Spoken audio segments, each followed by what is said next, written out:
Does anybody still wear a hat? That is what Patti LuPone says. I saw Company before it closed. Let's get into it. This show is quite possibly one of the best musicals I've ever seen in my life. Like, I've never seen a Stephen Sondheim show live on stage, and I've never seen an amateur, professional, so to see this production blew me away. Katrina Lenk, amazing, shouldn't have gotten the hate. I get why she didn't get a Tony nom because her vocals and her acting are not like at the level of like Rao from the last revival, but she's still highly underrated. Patti blew me away with Ladies Who Lunch. Surprisingly didn't have a lot to do, but she sang that last note words, let's hear it for the Ladies Who Lunch, everybody rise. Everybody rise! It was unlike anything I'd ever heard before. I mean, it went on and on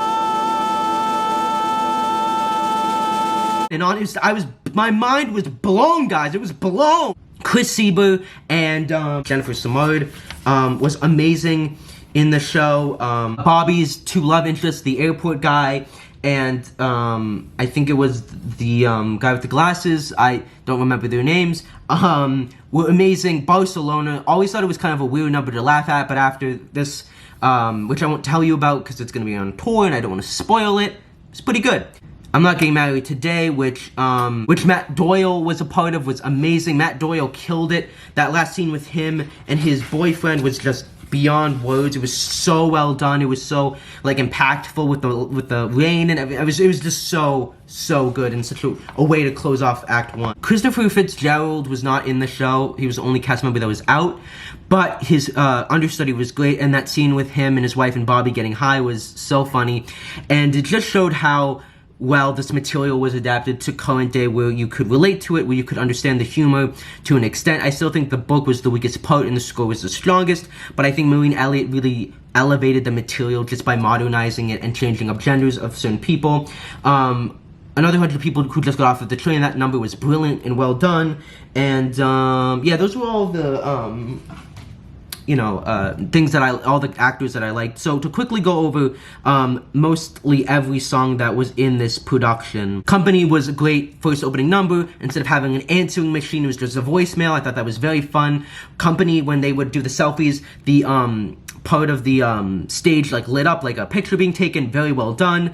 The little things you do together, that whole scene and song was so funny, and I love the dancing and the sync and the costumes and the creativity that was on stage. And Maureen Elliott, Bunny, who won Scenic and Best Director, deserved this so much. This is the kind of show, not only the kind of show, but the kind of revival I want to see on Broadway more. It was creative, it was fun, it was modern, it was visually so appealing. It was like watching a movie, which I loved.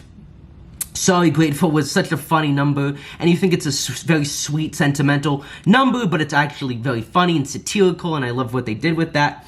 You Could Drive a Person Crazy was such a well-done number. They all killed it in their respective parts. I just love the scenic design and the lighting design of this production. Have I Got a Guy for You was great. Someone Is Waiting. I thought Bobby's numbers were the weakest, but, Katrina still did well. Another 100 People was great, as I said. Getting Married Today was great. Marry Me a Little was kind of weak. Side by Side and Poor Baby were all very fun, entertaining numbers that felt very Broadway-esque. TikTok was such a well-done number that visually showed the themes of the show of 35, and that's when women start to not be able to have children. I thought that was so brilliant, well done, and weird. And Barcelona was such a fun number. The intro to the nightclub was fun. Ladies Who Lunch was awesome. Being Alive was weak, but it was still, I love the motif of Bobby, the light on her lighting up instead of going down.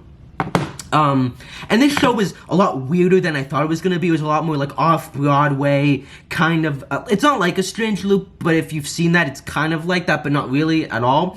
But this definitely felt like something that would appeal to more niche people, kind of like something that Charlie Kaufman would direct, or, those kind of people.